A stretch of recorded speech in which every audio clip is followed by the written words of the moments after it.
Welcome to Remarkable Retail Podcast, episode 270. I'm Michael LeBlanc. And I'm Steve Dennis.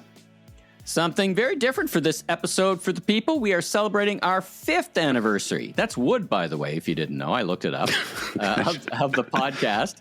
And while sometimes Steve would like to hit me upside the head with a 2x4 of wood, we are celebrating and reflecting on the media, the medium, excerpts from some great interviews, and a very special guest to help us commemorate and think ahead and reflect on the media and the medium, as I said, Seth Godin. Steve, I think Seth got his smoking jacket for being a repeat guest many times ago. You've known Seth for a long time. He's a legend, and he's not just a legend. He continues to push out content, but it's great to have him. He is the originator of the way I use Remarkable. So there is a tie, as people will talk about that a little bit when we bring Seth on. Yeah. But and for the listeners, we'll be back with our usual format next week with news, interviews, and with a very special guest, David Kahn from Birkenstocks, which is just a fabulous interview. And what a journey that brand has been on. So we'll return to our regularly scheduled programming next week. But our goal in this episode is to kind of reflect on our journey together, how this came to pass, and share some highlights. So we've got some excerpts, some great excerpts from the various interviews. That, for me, was the hardest part of this episode. Like, telling the story was like, we loved so many, all of our interviews. It was like that to me, and I think we you love did a lot all of the our heavy children lifting. equally. But some we love a little bit more than others. But yeah, it's hard. I mean, I feel really, we'll get to, I guess, maybe in a minute, kind of the journey here. But when we first got started, the idea that we'd, get somebody like Scott Galloway or some of these CEOs or founders just wasn't even really on our radar screen. So to be able to look back and go, wow, we've got dozens of people that we would love to highlight an excerpt. But since this isn't going to be a 6-hour episode, it's just going to be a few. But yeah, it was really hard to do that. It's oftentimes I tell the story about how the podcast started, and I do a short form of the version. And the short form of the version, you sometimes kind of chime in and goes, that's not exactly what happened. So maybe my memory is a bit foggy. Yeah. I often say, hey, Steve, you and I met in the speaker circuit, and I said a podcast. You said, well, I don't have time. I'm writing another book. And you go, actually, that's not quite the story. So tell the full story about us getting together and then how this podcast became a thing. Well, the part that you weren't involved with was my interest in starting a podcast. And this was really, it was before COVID that I had thought about it. And then when the lockdown happened, I started to think about it a little bit more. But I just was like, I don't know, like, how am I going to do it? Like, I really don't know how to do it. I guess I could learn by the equipment or whatever, but just the technical side of it was kind of overwhelming to me. So I just basically thought, well, am I going to hire somebody? And so it was just like in the back of my mind for probably 6 months or so. And then I got an email from you where you said, hey, have you ever thought about starting a podcast? And I said, well, funny thing is, yeah, I have, but I just haven't made any real progress, so that you would understand what I was talking about. And thank you for that. And then you were like, well, what if we were to do it together? And you would handle the parts that I was either incapable of doing or didn't want to do. So, and then I think it was only 4 or 5 weeks before we got the thing up and running 5 years ago. Well, depending on when people are listening to this, more or less 5 years ago today. Well, what an interesting time it was because, we were locked down in COVID, and it's such a weird time, right? Like, it was only a few years ago. This was a COVID project, and we said, well, let's just start talking about the book, and let's get some people to talk about the lessons from the book, which is just released. So that was another pivot point, right? The book's released. Yeah, that was the best time. Wasn't the best time to release a book, right? Either at the as it turned out, which is largely why I did a second edition the following year, but. No, I think originally, podcasts were definitely gaining in popularity, so it wasn't like a thing that might not have occurred to me, but I would say there was a more selfish interest for me in terms of the content of saying, well, here's an opportunity to talk about the content in the book, which at that point had been out, whatever, five or 6 months. So yeah, the first season was really, in fact, if people go back and look at it or listen to it, every episode in the first season was a chapter of the book. Yep. And which I don't know was the best idea necessarily, but it was a structure in terms of coming up with content. It's a framework. It was something. Yeah. Yeah. And the other thing was basically, and which I'm very grateful for, I think all but one episode, maybe in that first season, we had a guest. And for the most part, I just said, well, who would be a good person that I know that might say yes to be a guest? Right. And so that was where people like Seth Godin, Casey Lobaugh, Jason Goldberg, Ollie Banks, Cara Boutte. I mean, it's just a bunch of people that I knew, and they were nice enough to say, sure. Now, maybe they said that because they were all locked down in COVID as well. But I was going to say, we had a bit of a tailwind. We had a bit of a tailwind because everybody else was like, I'm home, I'm not traveling. What are some of the things that I think, we started to learn, but also maybe some things that other people can take away? And this is definitely an example of building the engine while the plane is flying and just evolving and learning. And some of that was just learning how to do this thing, for me anyway, and the performance part and thinking through the content and just kind of evolving to think about, okay, well, now that we've kind of drained what we could out of the book, what else do we want to talk about? What's the point of Remarkable Retail more broadly, which we will get to with Seth in a second. But again, I think as we went into season 2, we really started to leverage some other connections, but started to think about, well, what retail brands do we want to showcase? And that's where we started to get, not only some bigger name CEOs like Hubert Joly from Best Buy, but also started to look at some of the faster growing brands that were being disruptive, because Remarkable Retail is about the age of disruption. So getting Drew Green from Indochino, CEO of and founders of Hint and Fashion File. So it started to evolve a little bit where it was less specifically the lessons of the book and more kind of the applications of it. But I think a really big shift for us was at the end of season 3. And by the way, it's also just interesting to look at, when you think about some lessons, kind of start before you're ready, this recognition that when you're doing something new, a lot of times, nobody's really paying that much attention. If you're super famous and you launch a book, you launch a podcast or whatever, you've got a built-in audience. But, when you have a fairly narrow following, it's, it's suddenly going to get thousands of people listening to the podcast. So I went back and, we look at those first few seasons, and even, after all these years, some of those episodes have, 100 downloads or something like that. But a big breakthrough for us was, and I guess the lesson here is, don't be afraid to ask. You might get a no, but sometimes you get a yes, was when I asked Scott Galloway to come on the podcast. And maybe we were a little bit lucky because Scott was popular, but not mega popular at the time. So he said yes. And the episode with Scott, which I think was 4 years ago, I think it was the season ending episode, so it would have been December, almost 4 years ago, is still our most popular episode. So, what I really love about Scott and what I love about some of our best episodes with our guests is the ability to just really lay things out very clearly and kind of push your thinking. So maybe we just play a quick clip of some of what Scott, the big dog, had to share all these years ago. The guys that have outsized returns, you talked about digitally native brands. Warby Parker's done really well, but Warby Parker's vertical, proprietary, I think, merchandise value proposition. They've taken what used to be $300 and $500 glasses and a very fat and happy incumbent with Luxottica, and their stores are wonderful. They started online, but I would argue that the point of differentiation is actually their bricks now, which I think are really inspiring. Mm-hmm. I look at Allbirds. I think they're going to be challenged. I don't think that their product's differentiated. Their in-store experience is okay, but I wonder if it's sort of too fashionable. And I look at their customer acquisition costs and the way they've had some sleights of hand in the way they report their numbers. I think they're going to fall under pressure. And then there's other, I wouldn't call them a retailer, but I'm just thinking about recent IPOs. On Running had an enormously successful IPO, but I think that brand is highly differentiated. When you talk about To say that you're kind of digitally native, it's like saying you're electricity native, and that is okay.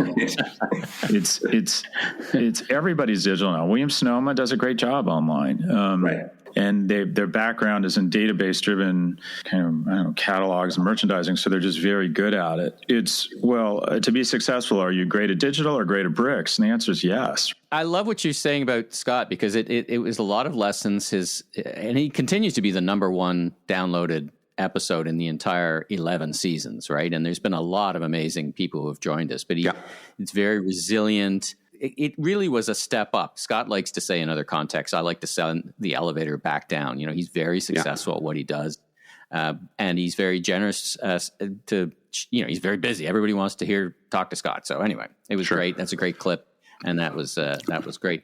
And then we continued to innovate along with the formula. We got some feedback from people. What I realized is it's great to leverage contacts we already have, people we already know, but also we can just ask people that we don't know. And over time now we get lots of inbound people that want to be on the podcast, but the first few seasons that wasn't so true. So, sometimes just reaching out on LinkedIn or sending an email to investor relations or whatever gets us some big name guests. So we got like Dave Kimball from Ulta and some other CEOs of very big brands.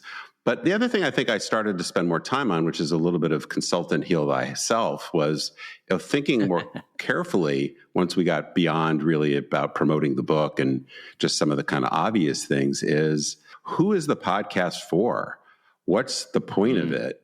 From my selfish standpoint, obviously, you've got your contribution to this as well, but what is the niche we really want to focus on? What is the sort of voice we want to bring to it? And this is where I started to talk about being a bullshit dispelling enthusiast, right? There's a little bit of this of like, let's push back on some of the false narratives and let's lift up some of the things that are more important. But one of the things I found is really helpful is this idea of 1,000 true fans that some people will know. That's a blog post from a while ago. But, really think about who are the 1,000 people that this is really for. And Seth talks about this a little bit in the interview, so I won't talk too much about it. But I think the more you have, it seems obvious at one level, but I notice a lot of people try to be a little bit of everything to everybody. Yeah. And we've got to pick is very the tempting, topics. right? Sure. The medium is so flexible, you can go in a lot of different directions. And for me, It's been so helpful to have you as a partner, because sometimes when I start going off in those directions, as I'm wont to do, you're like, oh, that's, as my wife says, 10 ideas, one's okay, one's good. But focusing back on what you say, A, it's about being remarkable, and B, it's about the core. Just come back to think about, is this the thing to do?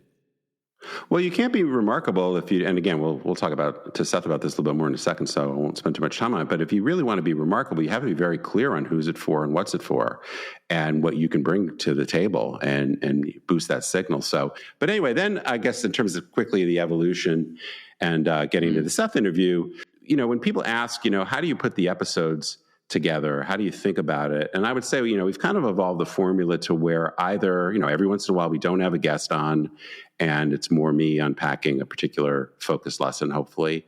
But of course, a lot of times we have guests on, and really there's two thoughts there. One is, and by the way, for the PR firms listening, don't bother pitching us if it doesn't fit with this. One is, if you're a retail brand leader, whether you're a CEO, founder, senior VP, whatever it might be, first of all, your brand needs to be remarkable and on the way to it being remarkable. And you have to have something to say. We're not interested in the investor presentation, right? So we're very mindful as when we pick guests or folks we want to go after, if they are a retail leader, what's the story there that's worth sharing? And thankfully, we have plenty of brands to pick from. So, and only a few episodes per season where we do that. The other part is when we have a thought leader on. And my very selfish screen is, if it's something I feel like I have domain expertise, then I'll talk about it. Like, why do I need to bring on somebody else to say similar things to what I'm saying already, right? That's not super interesting. But, we're either bringing on somebody who's got broad perspective. We've had Jason Goldberg, for example, on multiple times to talk about Amazon and digital commerce, because he's a real expert in that space. We had Simeon Siegel on because he's done a bunch of things, but so much great work in the wholesale DTC trade-off. Kind of a niche topic, but a guy who's a brilliant guy, Professor Dan McCarthy, who does customer-based valuation and really understanding acquisition costs and some of these things. Bridget Brennan, who's an expert on the female shopper. So, these are people that have expertise outside of yours and mine that are topics that we think are interesting. So often we are thinking, what's this editorial angle? And then how do we get the best person, or maybe in some cases people, to talk about it? The other thing, though, when I've looked back is when you look at the Rethink Retail top expert list, we've had dozens of people from that list on. The much smaller NRF top retail voices list, we've had, I think, a dozen people from that list. So, we've been fortunate to be able to get people that not only are we interested in, but hopefully people that are listening know their work or get to learn about their work when they hear them on the show. When we think about people to have on the pod in that kind of context of just blue flame thinkers, as Scott Galloway often says, the name that kept coming up over and over again, and he was on in the first, did us a square, so to speak, as the kids would say, was Seth Godin. And we thought, what a great guest to have on. So we're going to talk to Seth here in this interview. Not a history lesson, but his thinking of the medium and the media, and anchoring in what and where remarkability comes in to current thinking. And Seth's always working on something different. So let's have a listen. Well, Seth Godin, welcome back. You have been on the podcast 5 previous times, including episode 2 of season 1. I'm sure you remember way back in October 2020. But you also came to the book launch. You talked about a couple of your books. I think it was the Carbon Almanac, maybe, and the Song of Significance. But here you are again. Thanks for making some time for us. How are you? Yeah, you can't, Bad Benny, you can't get rid of me. Happy anniversary. Thanks. Are you going to sing the Flintstones song? Because we really like to make obscure references that younger generations don't get. No, I'm not going to sing this, but I am going to make a comment about anniversaries. Okay. Most media anniversaries are tiresome and backwards looking. And the magic that the two of you bring is that the show has always been forward looking. And that you are not on the bleeding edge, but you're on the important cutting edge. And you're helping people think about tomorrow at the same time they acknowledge what happened yesterday. Well, appreciate that very much. We had a few things we just wanted to get your perspective on. One is perhaps the most obvious kind of thing, and I'll do a little bit of a warm-up before I actually have a question. We're sort of famous for questions that are sometimes longer than the answers, which is maybe not the best characteristic of a podcast. But anyway, as maybe some people realize, hopefully most people realize, the reason that the podcast is called Remarkable Retail is most obviously because that is the name of my first book. But the whole concept of being remarkable, as far as I'm concerned, at least in the way we use it and the way I use it in the book, is stolen or borrowed from you, going all the way back, I think, to Purple Cow. We don't want to look back too much, but I would be curious, first of all, since you're the guy who coined the phrase or really brought it to a new level, what do you mean when you say remarkable? Why was that important way back when? But I guess today, what does it mean? And what do you think leaders and marketers should be thinking about and the need to be remarkable? It's super simple, not a gimmick, not a hustle. It's worth making a remark about. Why would I benefit by talking about you? If I'm not going to benefit from talking about you, then I won't. So that's the lie of an insurance broker asking for a referral. That's using social pressure to cause someone to do something that's not in their interest. But what we've seen as first the extraordinary blossoming of media outlets, and then the collapse and enshittification of so many things, is you don't get a chance to talk directly to the people you want to talk to. You can't get to scale. It used to be table stakes that a network TV show reached 40 million people. No problem. Yeah. That was, if they didn't do that, you got fired. Now, the most popular shows on TV reach 3 million people. So if you want to build any sort of impact in our culture, you must be remarkable. Create the conditions for people to achieve their goals, status or affiliation or something else, because they chose to talk about you. That's what remarkable means. And is it fair to say it's even more important today and looking ahead than perhaps it was when you first talked about Purple Cow? Well, when I first talked about it, it was several years after I had invented email marketing. And when I invented email marketing, everyone said, this is stupid. It's never going to mean anything. And then when I talked about the Purple Cow, I knew I was onto something because they said, this is stupid. We'll just run more banner ads.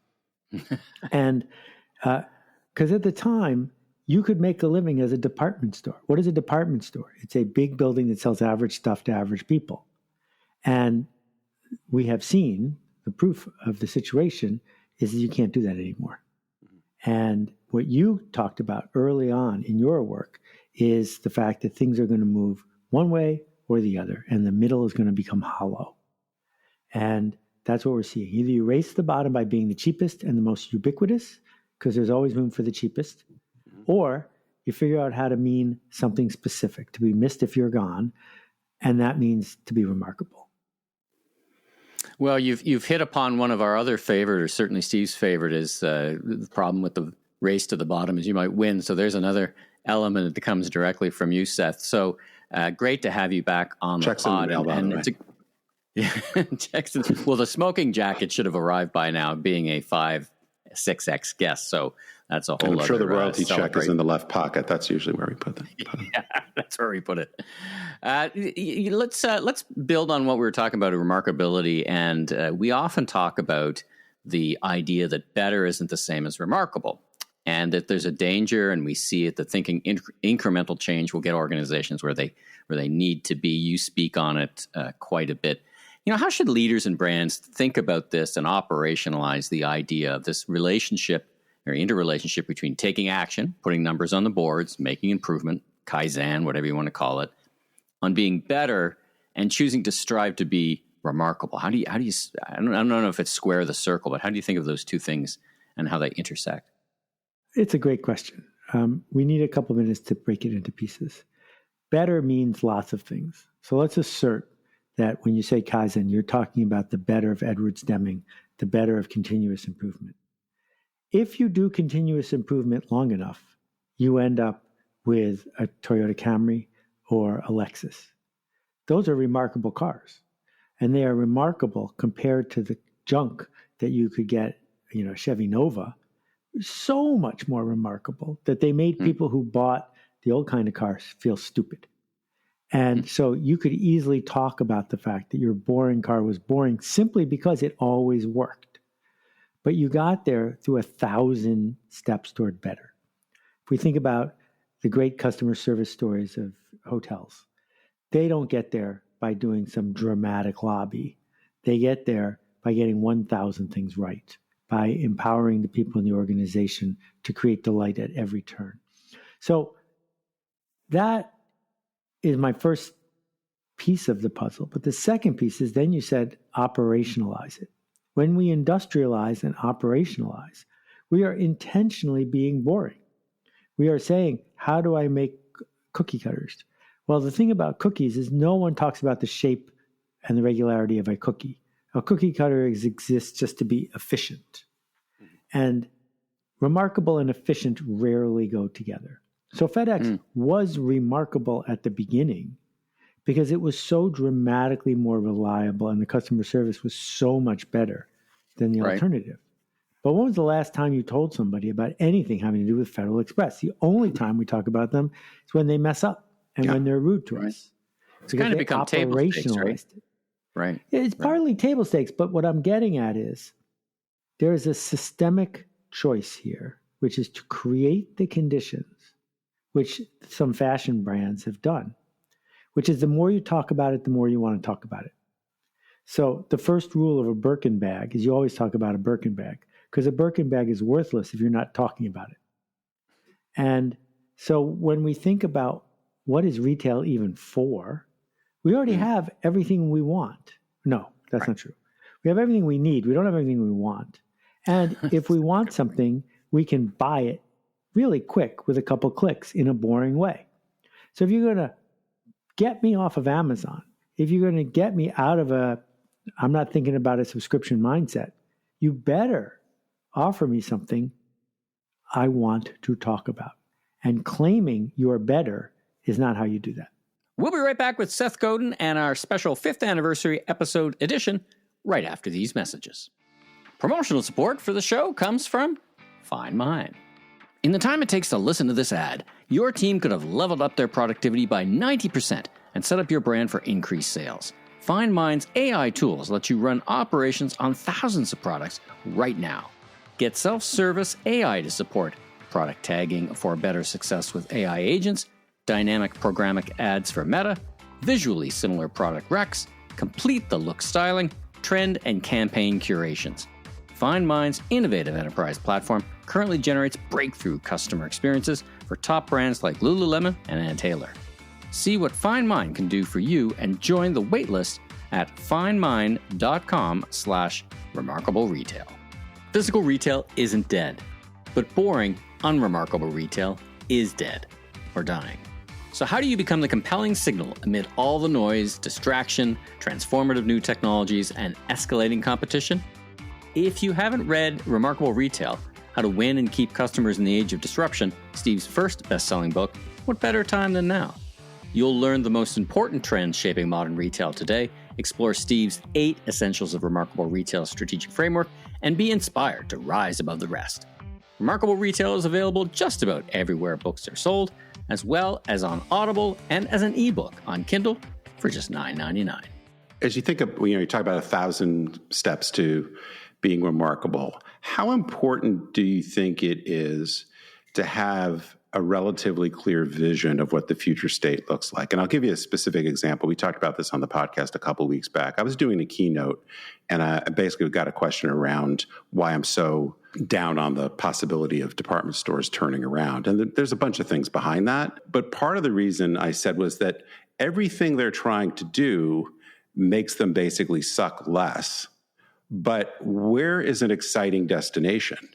And if they could articulate an exciting destination, and I use the example of Restoration Hardware, the difference between their stores of 20 years ago and their new gallery stores.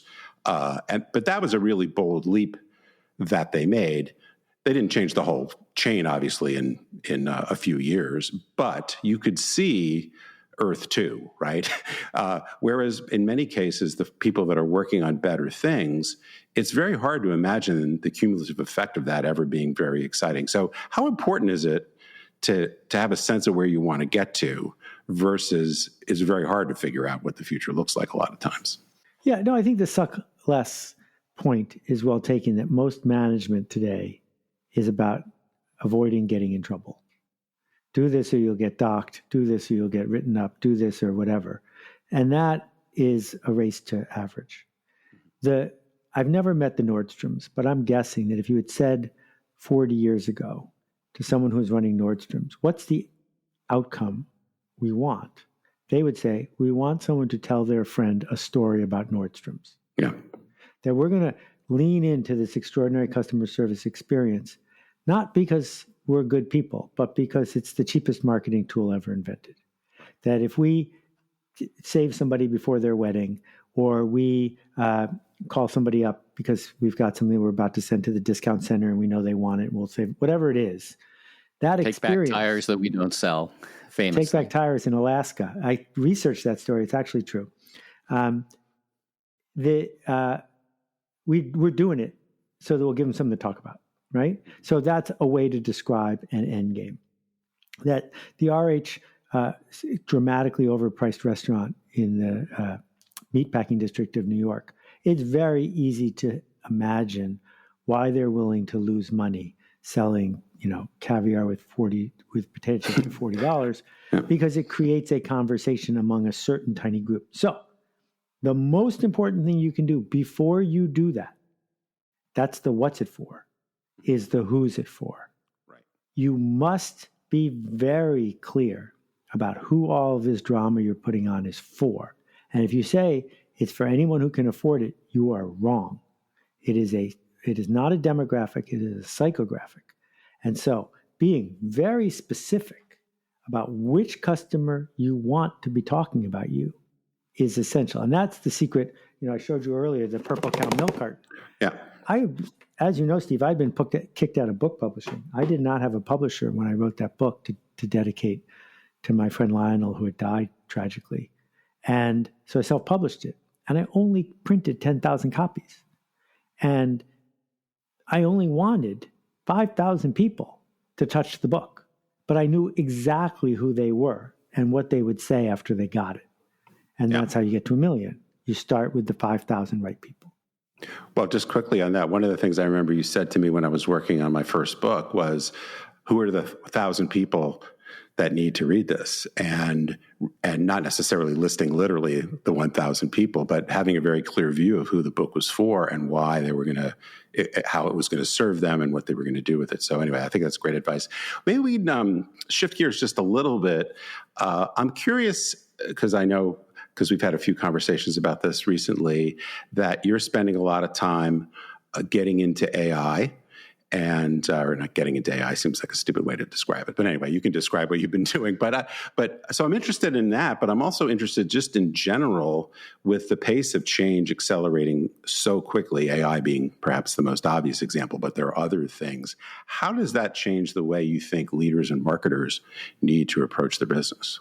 Okay, here's the top line. The top line is every task you can list, AI can do soon or now, free and fast.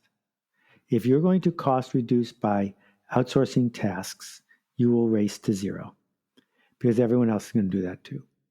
So the question is, are you going to use it to cost reduce tasks, or are you going to use it to enable projects? And I have been deeply enmeshed in AI for the last 6 months, building projects, not because the decks that I just finished on Kickstarter are going to change the world, but because the fact that I could make 3 decks of cards, 150 images, 300 images, all by myself, doing the programming, doing the art, making the decks, and bringing them to the world. I could have outsourced the tasks in the old days, but I never would have because it would have taken too long and cost too much. But I was able to do a project that I couldn't even have considered before that. That's what I'm trying to model for people, is to say, this is the biggest shift in our world since electricity. And the magic of electricity wasn't the fact that you could put a drill on the assembly line. The magic of electricity was, look around you. Look how many things in our world are here now that would have been impossible without electricity. AI is the same deal. So if you think that what you do for a living as a retailer is turn leased retail space into profit by putting physical items into a room, I think you're sadly mistaken. Well, it's a great segue into talking about you a little bit. So you've mentioned this Kickstarter project, and tell us a bit more about it. What's the objective? You've talked about building some cards using AI. So tell us a little bit about what you're working on. It's always fascinating having you on the pod because you're always working on something new and interesting. Well, there are 3 decks. First deck, which I did in beta and is now at the printer, is 50 ideas, concepts, or people who had ideas. And I trained an AI coach on their work. So if you have a tough decision to make, you could scan the QR code on the card, and a coach who's read everything Annie Duke has ever written about decision-making will patiently talk you through what you're trying to deal with. And there's a card for sunk costs, and then you get the idea. The second deck is funny, fun, useful, insightful divination deck with tarot and Kabbalah and Freud and a horoscope and 40 other ways of telling the future. And the third deck is a choose your own adventure, infinite adventure deck where you can visit the world of the Invisible Man or Alice in Wonderland or a Western, and you're in it and you can make all the choices. It never ends. It doesn't say, what do you mean? It keeps you from doing things that are socially inappropriate. But I didn't teach AI any of these. I didn't have it read Annie Duke's books. It already has. I didn't have it read H.G. Wells. It already has. What I did was make this physical thing that would let people go on this bounded exploration in a way that would help them get over the hump of, I don't understand this thing. Because you do. You're using it. Fantastic. It's like Westworld with guardrails. I love this idea. Well, I worked with Michael Crichton at the beginning of my career, and I am loath to worry about guardrails because there were guardrails in Westworld too, but they didn't last very long. Can I just want to say one thing that's, and of course, Seth, since we've known each other for more years than I care to mention, the number of times that you have described some project that you're working on that I make believe that I understand what it's about. This particular project, I remember we were sitting in, Sweet Greens or something on the Upper West Side before a Paul Simon concert in June, and you were describing this to me, and I kind of got what it was about, but not really. And but it's just so fun, I think, just to see the way your brain works. But I think the takeaway message for people listening is put these ideas to work. Try it, get in there, because I don't know, and you can tell me that you would have been able to figure out how to do this by just sitting there and thinking about it, right? You had to get in, muck around, and try it, and test and learn your way through it. And I think your fearlessness about applying your talents and trying new things and seeing what happens is really interesting. So, well, that's kind of you, but I'm going to correct the fearlessness part. Because I have as much fear as anybody, maybe more. This is about analyzing the fear. I also have fear of running across the Cross Bronx Expressway, but that's stupid because if you're wrong, you're in really big trouble. For me to sit in my office by myself and embarrass myself in front of Claude and ChatGPT and Midjourney for several hours cost me zero. No one's laughing at me. I'm here all by myself. So this is a perfect experiment. Like when I started an internet company in 1989, that was really risky and public. This is neither. You can, for $20 a month, you get the same tool Sam Altman has. So why not? Why not? Well, Seth, it's been such a treat getting to know you better through this podcast. It's been one of the many, many benefits for me, certainly. And thank you for helping us along this 5-year journey. It's a real treat to circle back here on our anniversary and have you back on the pod sharing your infinite wisdom. So thanks for joining us on Remarkable Retail on behalf of Steve and I, and we wish you all the best in your many and frequent and interesting next ventures. Well, thank you, Michael. And it's not infinite. It will run out at appearance number 7. I'm just saying. All right. Thank you. Happy anniversary. That was the one and only Seth Godin. Probably is not last time on the podcast. We can almost be assured of that. So he's working on a second smoker jacket, I think, for rounding that curve. Let's kind of wrap up and continue to think. We got a few more excerpts to talk about. We've had many current CEOs: IKEA, Crate and Barrel, PacSun. We've had Canada Goose. I mean, there's a lot of, again, our challenge here was to pick the ones we wanted to stand out and get, and who we would excerpt from. But one rose to the top, one great interview. Talk about it with Artemis from Sephora. Well, just quickly, one of my favorites is Artemis Patrick. She leads Sephora North America, a brand, of course, that people like. There's a lot of great things. She talks about her incredible personal journey to leading such a great brand. But you also hear her talk about customer centricity, inclusivity, innovation, I think in a way that few leaders today. So yeah, I picked a clip where she talks a little bit about that. I think people expect the newest trends to come from Sephora now. In addition to that, I think what's really important is we've built a very strong brand by focusing on inclusivity, supporting diverse beauty voices, bringing in emerging brands that really challenge the status quo. And I think that is definitely one of the things that I am most proud of, which is our ability to spot new talent and just give them a platform and resources to grow.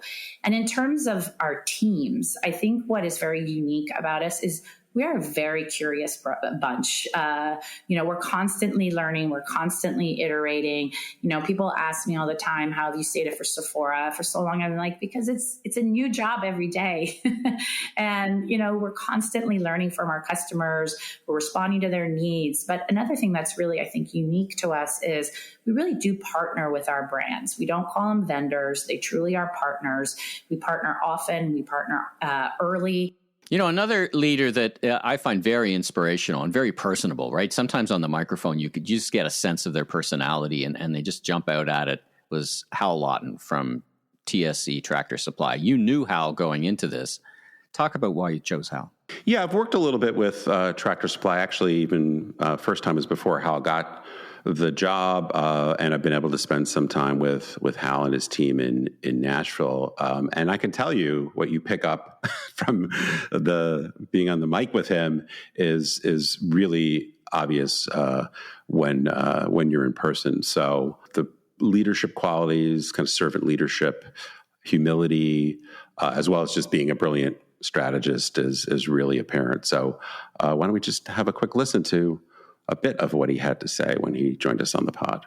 I always comment on two things in the history of the company. I think first, the most important decision that was made by predecessors in the company was really around our culture and creating a firm foundation grounded in our mission and values and the notion of servant leadership inside the company. And more than anything, our culture has been the foundation for our success over the last 84 years and will certainly be the foundation for our future as well.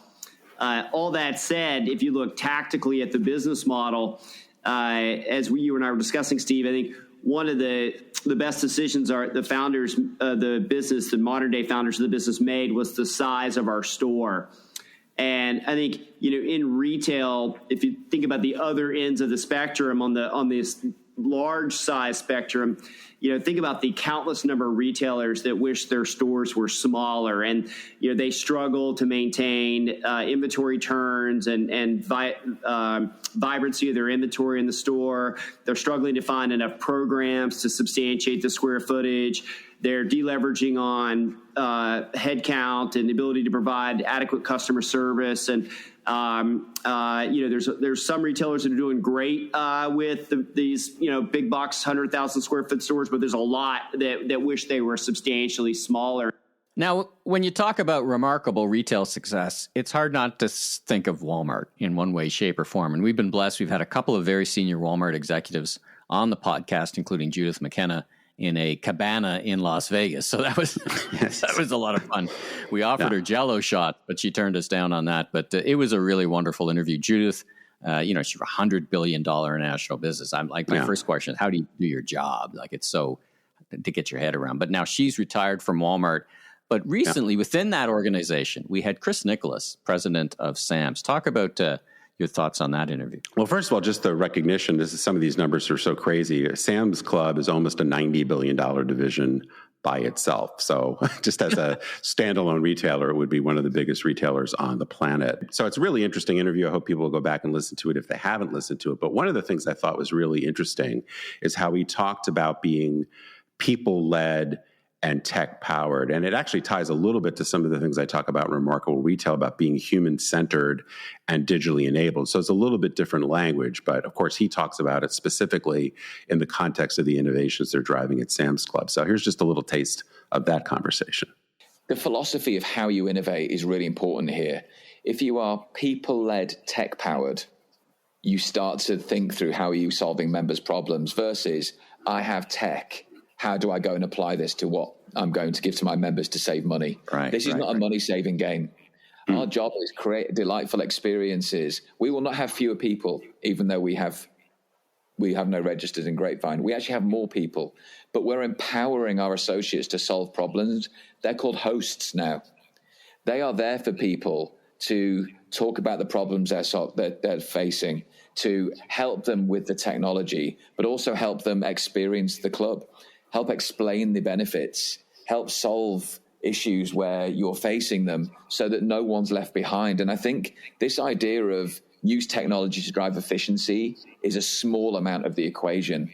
Using technology to create experiences that people want to engage with, that elevate their life and give them something back, that's the way that you have people-led, tech-powered innovation. And we've been running Scan and Go for a bunch of years now.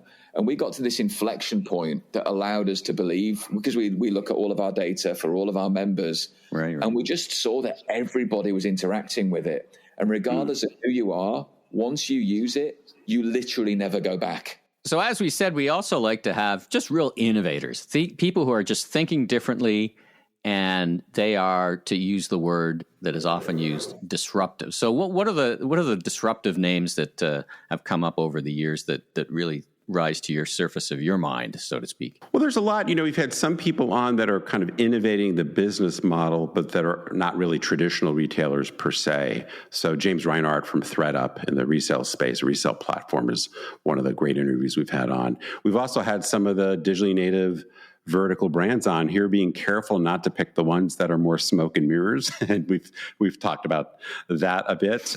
Maybe we'll just touch on that in a second as well. But brands like Untuckit and Brooklinen, but trying to bring on people that have an interesting story to tell. But also, what is the nature of the innovation? What is the thing that they're doing? I mean, it's interesting to hear their stories, but I also like to try to think about, okay, what's the audience going to get out of this other than just some fun facts and figures? So a couple I just wanted to showcase here. Somebody we've had on 2 times now is Joe Kudla, the founder of Fiori. And so he was on, this was kind of a find on our part of, here's a brand that maybe wasn't quite hitting the radar screen for a lot of people, but I found particularly interesting, and I had a personal connection there.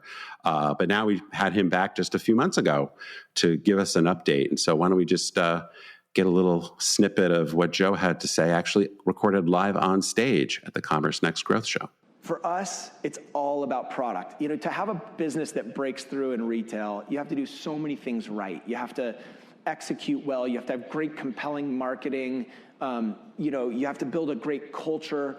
But the most important thing is product is king, product is queen, it's everything. So at Fiori, we are really known for being fabric-led. And you could argue that Lulu is too, but our fabrics are very unique. And so for people that wear Fiori, they understand what I'm talking about. We had to spend a lot of time to get fabric right that allowed us to manifest the physical product that would align with our brand vision. Now, when I think about digitally native vertical brands and the one that has continued to win and grow, and I don't know if you want to say survive, it's clearly been Warby Parker. Talk about, and we wanted Neil Blumenthal on the podcast for literally years. It took us a while to land him, but we finally got him on the episode. Perseverance. We finally got him on the episode. What were your thoughts about what he had to say? It was great. It was a great interview. Well, I think the key takeaway here in terms of aside from perseverance, is begging and also leveraging alumni connections, because Neil and I went to the same college, though quite a few years apart. I'm not even going to highlight the number of years apart. But yes, you point out Warby Parker, of these digitally native brands that were launched 12 to 15 years ago, most of them have not done very well at all.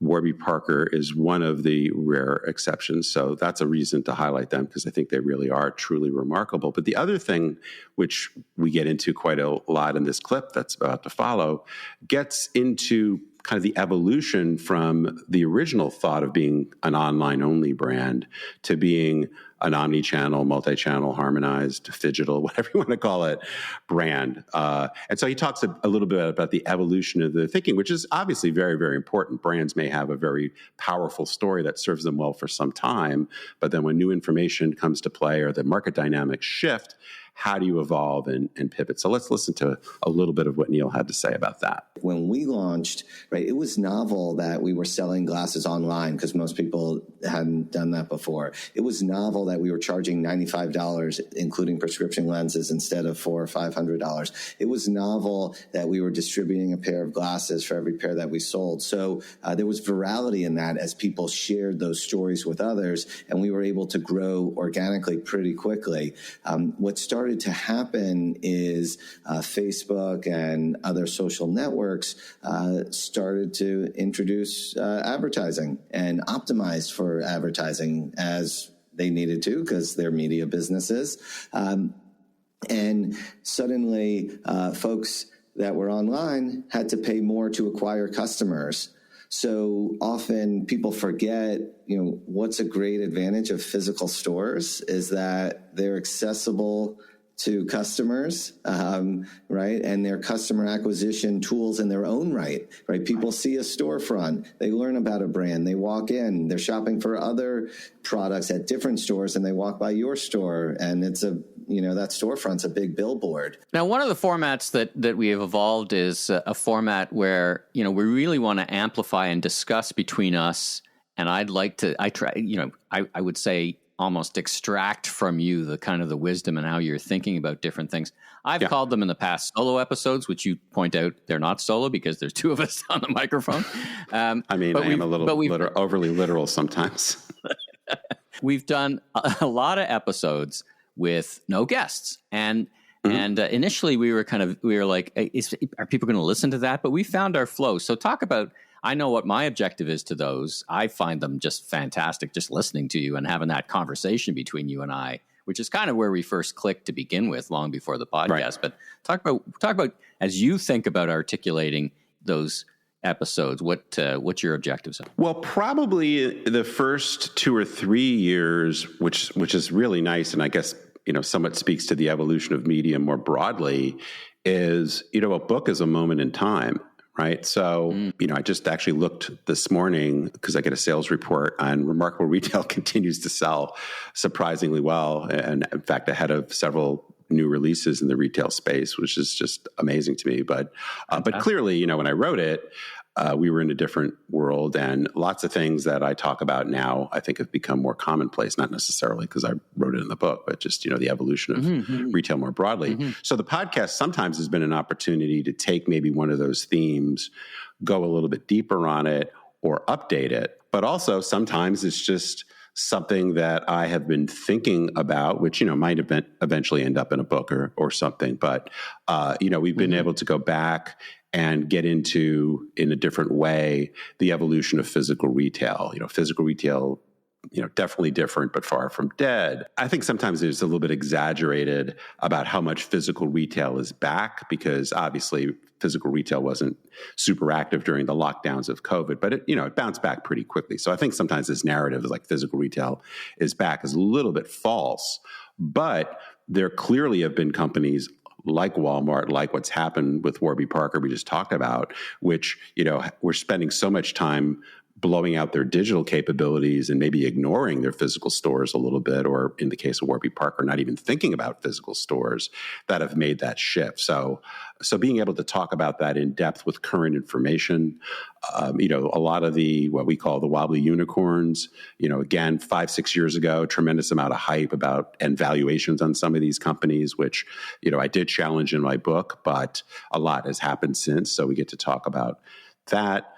This kind of myth about the great acceleration, that mythology of e-commerce, that mythology really took hold after the book came out. So to be able to talk about that. So, there's always things I think that are big themes that are either areas that I'm interested that I could take to the next level, or it's something that's emerged, or it's a false narrative. So anyway, it's an opportunity to maybe take a topic that hopefully people are interested in, that have implications to how they might evolve their strategy, and talk about that in a little bit more depth. I think the last thing I'll mention is kind of the evolution of the format, which so far we've only done this once, but it's also bringing on a guest co-host, and that's an opportunity to leverage expertise in a little bit different way. So it's not necessarily an interview with a key thought leader, but it's kind of a thought partner to be with us and kind of expand the perspective, open the aperture a little bit.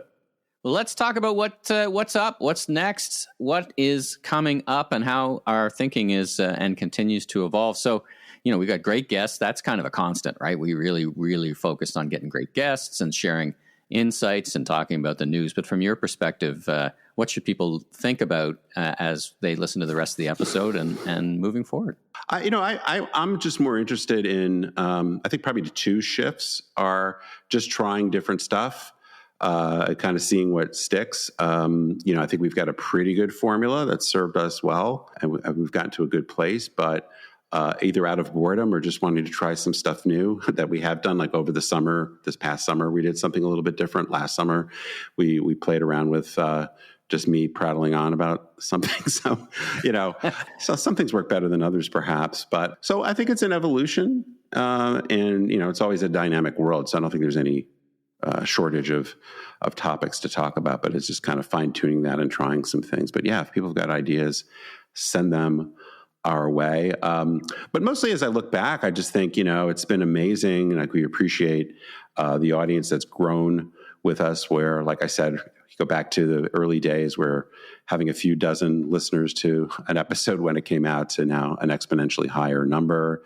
We've been blessed with various sponsors, not only our remote podcast studios at conferences, but season sponsors, advertisers, these kinds of things. So we appreciate that. And then just the guests, very busy people. I mean, the people we have on this podcast have a lot going on, and they don't necessarily need to make time for us. So I'm very grateful when they do. So just a big thank you to everybody who's helped us over the 5 years and will hopefully help us as we move forward. Well, that's a wrap on this episode. And from my behalf, I appreciate you, my friend. It's been a great journey. I've both learned a lot, and it's been fun. And hopefully, as you say, we've imparted some versions of wisdom or insight or something in between that people continue to enjoy. And we're going to continue to keep focused on that. So thanks again for listening, everybody. And we'll be back next week with our regularly scheduled programming. Thanks for tuning in. To help more retail leaders discover the industry's leading podcast, please drop us that 5-star rating and review on Apple, Spotify, YouTube, or wherever you enjoy your pods. And for more on my strategic advisory services, keynote speaking, best-selling books, and even more retail industry insights, go to stephenpdennis.com. If you are a brand or service provider looking to take your influence to the next level, reach out to us for sponsorship, advertising, or event partnerships. And if you want to learn more about my own keynote speaking and advisory practice, reach out to me via LinkedIn.